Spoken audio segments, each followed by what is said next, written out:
پاش ئەوەی گەیشتە نایرۆبی یەکەم جار چوونە کوێ؟ Ben Nairobi'ye indiğimde کاتێک لە نایرۆبی دابەزین لەگەڵ بەڕێز ئۆجەلان چوینە ماڵی بەڕێز باڵوێزی گشتی یۆنانستان. ئەو چاوەڕێمانی دەکرد. لە ماڵی ئەوان ژوورێکی گەورەیاندا بە ئۆجەلان. ژووری میوان بوو. من لە شوێنێکی هاکەزایی مامەوە چونکە بڕیار بوو من یەک شەو لەوێ بمێنمەوە و ڕۆژی دواتر بەرەو یۆهانسبۆرگ بچم. من فەرمانم لە وەزیری دەرەوەی یۆنانستان وەرگرتە بوو کە بچمە ئەوێ و پەیوەندی بە پارێزەرەکەی ماندێلاوە بکەم کە کەسێکی یۆنانی بوو. گوتی ئەوە فەرمانی منە و بەویش بڵێ کاری پەنابەری ئۆجەلان جێبەجێ بکات. چوینە ماڵی باڵوێز و جێگیر بووین. ڕۆژی دواتر ویستم بڕۆم بەڵام کینیایەکان ڕێگەیان پێنەدام. بەو جۆرە ناچار بووم لەوێ بمێنمەوە و تاکو کۆتایی لەگەڵ ئۆجەلاندا بم. sonuna kadar Öcalan'ın yanında kaldım. سەرجەم چەند ڕۆژ لە نایرۆبی پایتەختی کینیامانەوە.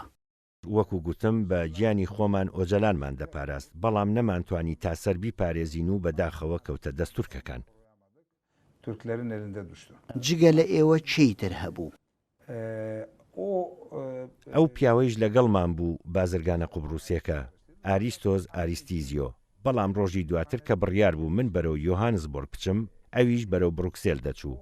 ڕێگەیان بەودا و ڕێگەیان بە من نەدا. Uçamadım, beni bırakmadılar. جگە لە ئێوە کەسانی تریش هەبوون. دوو کوردی ترتان لەگەڵدا بوو. وایە؟ بەڵێ دوو کورتە بوون ژنێک و پیاوێک ئەوان لەگەڵ ئۆجەلاندا بوون. مەلسا و ئیبراهیم لە سەرەتادا پاشانیش دیلانیش هات. یەکێک لەو کەسانە کە ئیبراهیم بوو دەڵێت باڵیۆزی گشتی یۆنانستانمان بینی کە هاتوو دەگریا. ڕاستە؟ Hepimiz ağlıyorduk. هەمومان دەگریین. ئەو دەمە تورکەکان دەیانویست ئەوانیش برن واتە دیلان مەلسا و ئیبراهیم. بەڵام ئێمە نەمانێشت و گوتمان دەبێت هەمومان برن یان ناهێڵین. Verilmeyecek. Biz hep beraber gideceğiz buradan. بەڵام بەر لەوەی ئۆجەلان بەفرێنن ڕەوشەکە چۆن بوو؟ بەگشتی چی دەگوزەرا و مەزەندە دەکرا ڕەوشەکە بەرەو چۆ بچێت؟ Orada ben her gün Büyükelçi'ye gidiyordum. هەموو ڕۆژێک من لەگەڵ بەڕێز باڵوێزی گەورەدا لە ماڵەوە دەچوون بۆ باڵێزخانە. بەڕێز ئۆجەلان لە ماڵ دەمایەوە. چاودێری هەواڵەکانم دەکرد. هەروەها دەمیست بزانم بۆ ڕێگەی ڕۆیشتنیان نەدا پێم.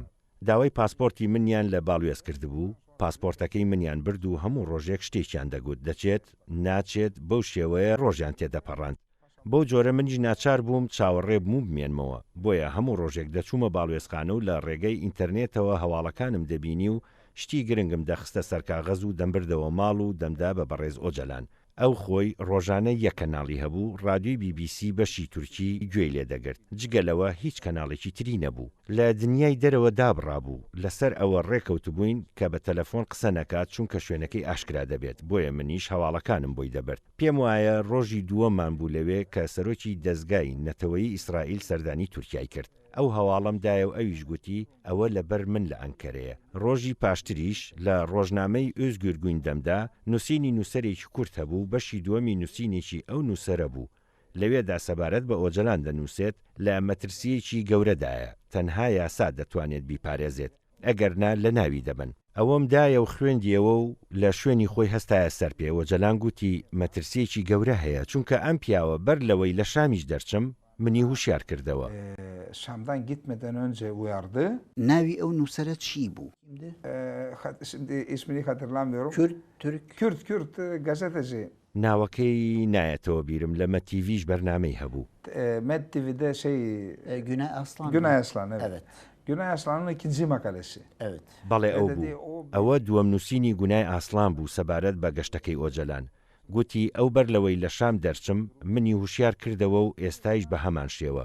گوتی ئەمە دووە موشیارەتی بارودۆخەکە جێگەی نیگەرانیە. بە هەر حاڵ دەبوو دەستەوەستان نەبین. منیش نەمتوانی بەرەو باشووری ئەفریقیا بڕۆم. گوتم بابیر لە ڕێگە چارەی تر بکەینەوە.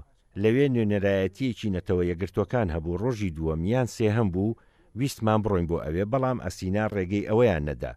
پێم وایە دەمانتوانی لە ڕێگەی باڵوێز و باڵوێزخانەوە بیبینە ئەوێ و کێشەیش دروست نەدەبوو. دڵنیایشم نەتەوە یەگرتوەکانیش ڕادستی تورکیایان نەدەکرد. بەڵام ئەسینا ئەو مۆڵەتەیان نەدا بە ئێمە و ئێمەیش واتە باڵوێز و من نەمانتوانی تەنها باڵ ئەوە بکەین. پاشتر بیر لەوە کرایەوە بەرەو تانزانیا یان سۆماڵ بچین و لەوێشەوە بگەینە یەمەن. ئەوەیش سەری نەگرت. پلانێکی تریش ئەوە بوو بەرەو هەندێک لە دوورگەکانی خوار و بچین، ئەویش هەر سەری نەگرت. دواتر دەوڵەتی کینیا گوشاری خستە سەرمان، بازنەی گوشاری هەر تەنگ دەکردەوە، بە تایبەتی لە دژی باڵێۆزخانەی یۆنانستان. Başladı. Büyükelçiye. واتە بە چ جۆرێک لە ڕێگەی دیبلۆماسییان بە هەڕەشە؟ Dışişleri Bakanlığı'na çağırdı. باڵیۆزی یۆنانستانیان بۆ وەزارەتی دەرەوەبان کرد، بەر لەوەی بچێت ویستی لەگەڵ ئەسینا قسە بکات. بەڵام ئەو دەمە وڵاتی کینیا هەموو جۆرە پەیوەندیەکی بڕی. تەنها هی ئێمەنا، بەڵکو لە کینیاوە بۆ هیچ شوێنێک نەدەکرا پەیوەندی تەلەفۆنی ساز بکرێت. هیچ پەیوەندیە کاری کردە نەبوو. باڵێز نەیدەویست بێ ئەوەی قسە لەگەڵ ئەسینا بکات بچێتە وەزارەتی دەرەوەی کینیا. بچێت چی بڵێ؟ چونکە هیچ فەرمانێکی پێ نەبوو. ڕۆژی پاشتر هاتن و بە باڵیۆزی یۆنانستانیان گوت ئەگەر نێن و ئامادە نەبن بە زۆر دەتان بین. من 5-6 ساڵ لە بواری دیبلۆماسیدا کارم کردووە، هەڵسوکەوتی وەهام نەبینیوە و نییە. دابی دیبلۆماسی هەیە، کەس نابێت دەست بۆ دیبلۆمات بۆ ماشێن و بۆ ماڵی بەرێت. کاتێکەوەم بینی گوتم بارودۆخەکەی یەکجار جێگەی مەترسیە و دوا سەعاتەکانی خۆمان دەژین. بە هەرحاڵ باڵیۆز ناچار بوو بچێت و چوو. لە وەزارەتی دەرەوە هەندێ وێنە دەخەنە بەردەستی باڵیۆزی یۆنانستان و پێی دەڵێن ئەم یۆنانە دەیسەلمێنن کە عەبدوڵڵا ئۆجەلان لە ماڵەکەی تۆدایە. باڵیۆز دەڵێت من ئەوە نازانم و هیچ شتێک لەو بارەیەوە ناڵێم تا لەگەڵ ئەسینا قسە نەکەم. ئەو دەمە تەلەفۆنێکی سەتەلایتی دەخەنە بەردەست.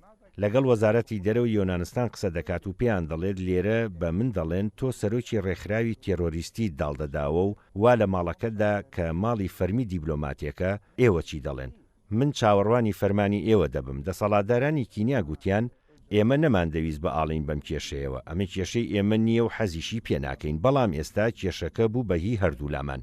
ئێمە دەمانەوێت هاوکاریتان بکەین. ئەوان گوتیان ئێمە فڕۆکەیەکی تایبەتتان دەدەینێ بۆ کۆ دەخوازن دەتوانن ئۆجەلان برن بۆ ئەوێ.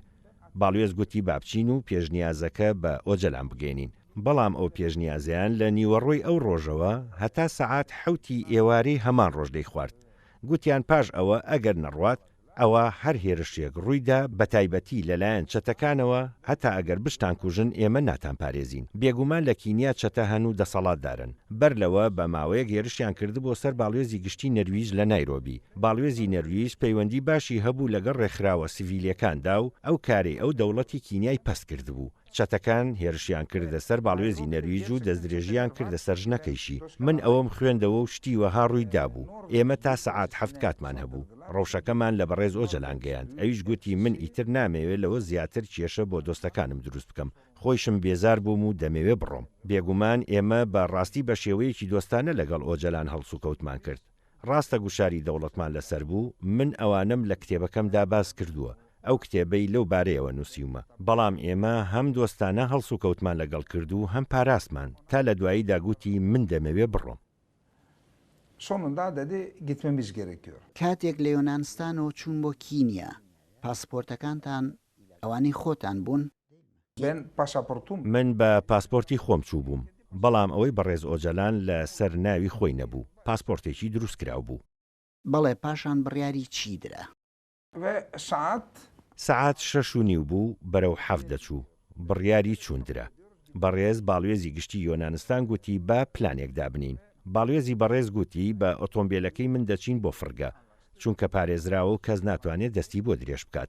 من هەتا لای فڕۆکەکە بەڕێز ئۆجەلان دەبم و پێشتر خۆم سەر دەکەوم و دەچمە ناو فڕۆکەکە ببینم بزانم چییە و چۆنە. پاشان پێکەوە لەگەڵ بەڕێز ئۆجەلان سەر دەکەوین و دەیبینە ناو فڕۆکەکە، یان بەرەو دوورگەکانی شەیسەل یان فینلەندا یاخود بەرەو هۆڵەندا دەیبین.